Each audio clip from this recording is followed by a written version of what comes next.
Hai, selamat berjumpa kembali anak-anak. Pak Guru berharap anak-anak kami sekalian tetap dalam keadaan sehat dan tentu bergembira bersama dengan keluarga. Marilah kita lanjutkan kegiatan belajar kita pada hari ini, yaitu tema 4, subtema 1, pembelajaran 3, dengan fokus pembelajaran kita PPKN, IPS, dan Bahasa Indonesia. Adapun tujuan pembelajaran kita pada hari ini, yang pertama adalah dengan kegiatan menjawab pertanyaan, siswa dapat menjelaskan pengertian hak, kewajiban, dan tanggung jawab secara tepat. Berikutnya adalah dengan kegiatan mengamati lingkungan sekitar, siswa dapat mengidentifikasi aktivitas masyarakat dalam upaya meningkatkan pembangunan sosial budaya dengan cermat.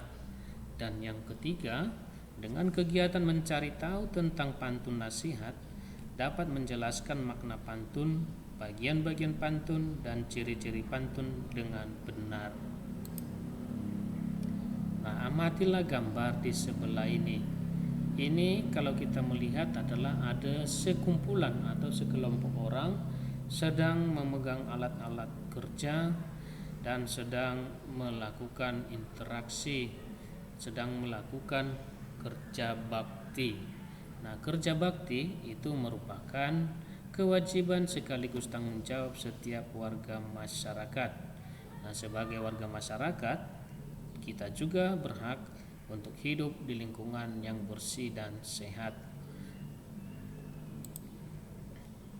Mari kita melihat bahwa pada pembelajaran sebelumnya, hak, kewajiban, dan tanggung jawab ini sudah kita bahas. Nah, Pak Guru hanya menegaskan kembali apa itu hak. Hak adalah segala sesuatu yang didapatkan manusia sejak lahir. Kewajiban yaitu segala sesuatu yang harus dilaksanakan seseorang. Tanggung jawab yaitu segala sesuatu yang harus dilakukan dengan kesadaran untuk melaksanakan kewajiban. Jadi orang yang sudah melakukan hak dan kewajibannya secara baik, otomatis dia sudah melakukan tanggung jawabnya. Nah, itu dia tentang hak, kewajiban, dan tanggung jawab. Mari kita baca cerita berikut. Seorang anak selalu mendapatkan kasih sayang, perhatian, dan dipenuhi kebutuhannya oleh orang tua. Dengan demikian, anak telah mendapatkan haknya di lingkungan keluarga. Hak anak tersebut adalah mendapatkan kasih sayang.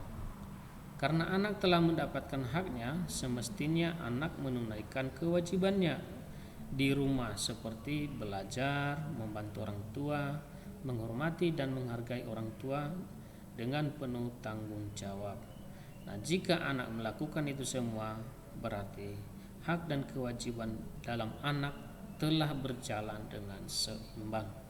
Jadi berdasarkan cerita di atas itu dapat disimpulkan orang yang melakukan atau melaksanakan hak dan kewajiban dengan seimbang secara otomatis menjadi orang yang bertanggung jawab.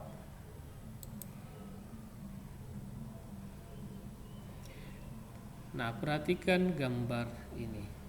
Kerja bakti itu dilakukan merupakan bentuk tanggung jawab masyarakat untuk menjaga lingkungan. Nah, saat melakukan kerja bakti akan terjadi interaksi sosial antar warga masyarakat. Jadi manusia itu selalu berinteraksi dengan sesamanya. Tidak mungkin bisa dilakukan seperti pada gambar di slide ini kalau tidak ada terjadi interaksi dengan orang lain. Maka kalau tidak ada interaksi, otomatis kerja bakti juga tidak ada. Otomatis juga tidak ada kerja sama. Nah, interaksi sosial adalah hubungan timbal balik antara dua orang atau lebih yang saling memengaruhi. Jadi itulah pengertian dari interaksi sosial. Jenis interaksi sosial ini masih bisa kita bedakan menjadi 3. Ada interaksi antar individu, ada interaksi individu dengan kelompok, dan ada interaksi antar kelompok. Nah, apa bedanya? Kalau interaksi antar individu itu merupakan interaksi antara dua orang. Perhatikan gambar, ini hanya dua orang. Oke. Lalu kalau interaksi individu dengan kelompok, yaitu interaksi antara seorang dengan kelompok. Perhatikan atau ingat kembali ketika Pak Guru mengajar, yang mengajar di depan itu satu orang. Berarti antara seseorang dengan kelompok. Jadi kelompok dalam belajar maksudnya adalah siswanya, ya, sedangkan yang seseorang itu artinya gurunya di depan, ya. Jadi interaksi antara seorang guru di depan kelas dengan sekelompok siswa yang sedang duduk di bangku. Lalu yang berikutnya interaksi antar kelompok itu yaitu interaksi antara dua kelompok. Nah, perhatikan gambar ini adalah klub sepak bola. Ya, klub sepak bola ini dari segi bajunya sudah berbeda. Yang menghadap ke sini tuh bajunya warna merah dan putih. Nah, itu adalah satu kelompok. Sedangkan kelompok lainnya adalah berpakaian serba biru. Nah, ini adalah sebagai penanda bahwa mereka itu antar kelompok.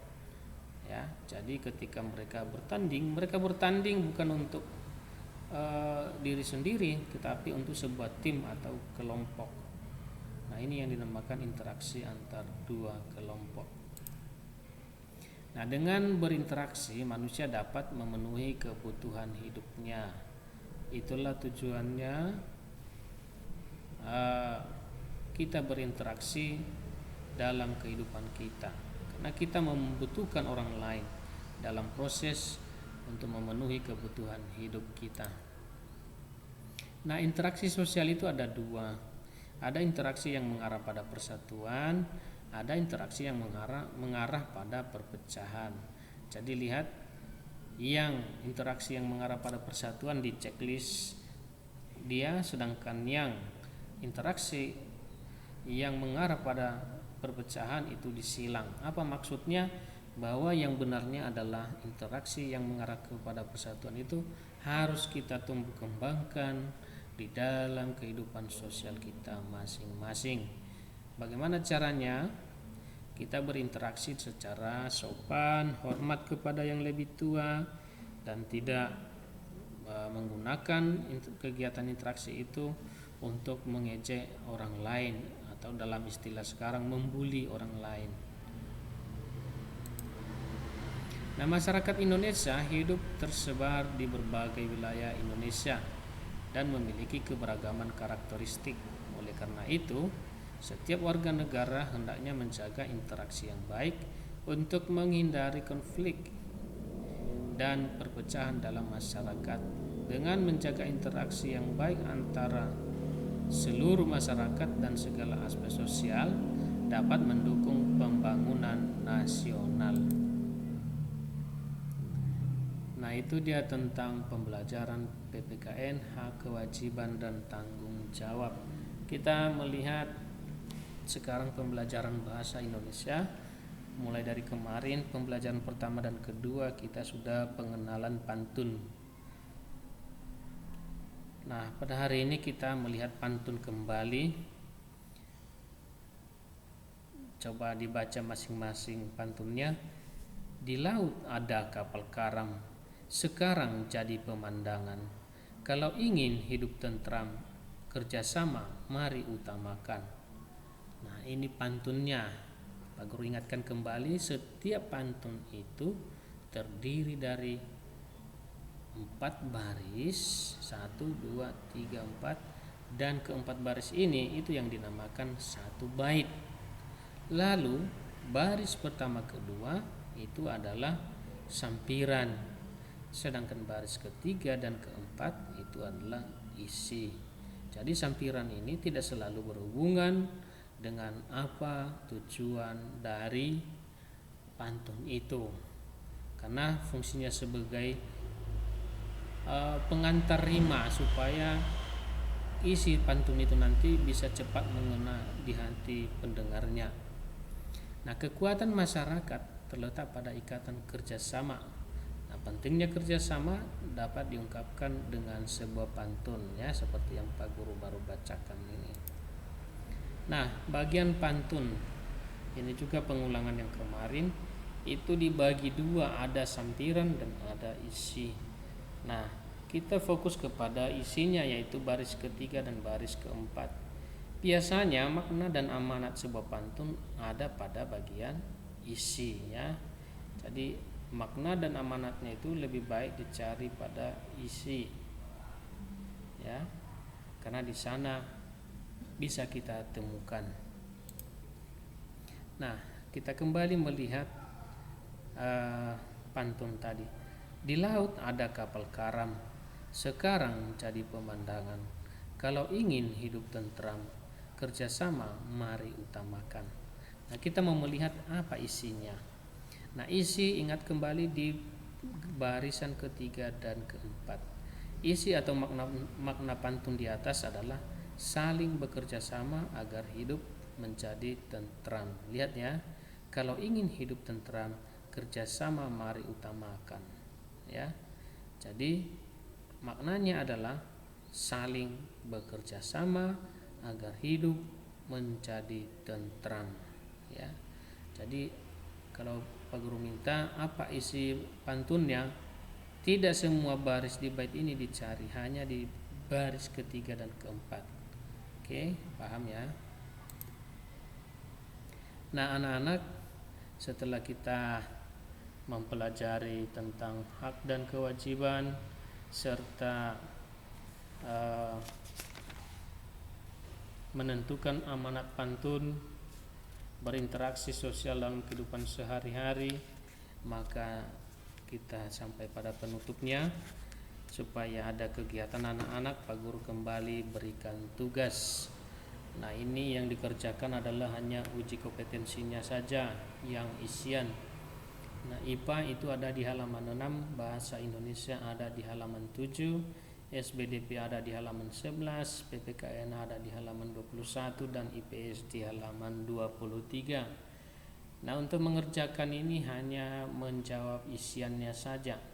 Dan Pak Guru kembali ingatkan, tolong dibantu Pak Guru supaya di setiap lembaran, ya, di setiap lembaran jawaban anak itu tulis nama yang jelas, ya.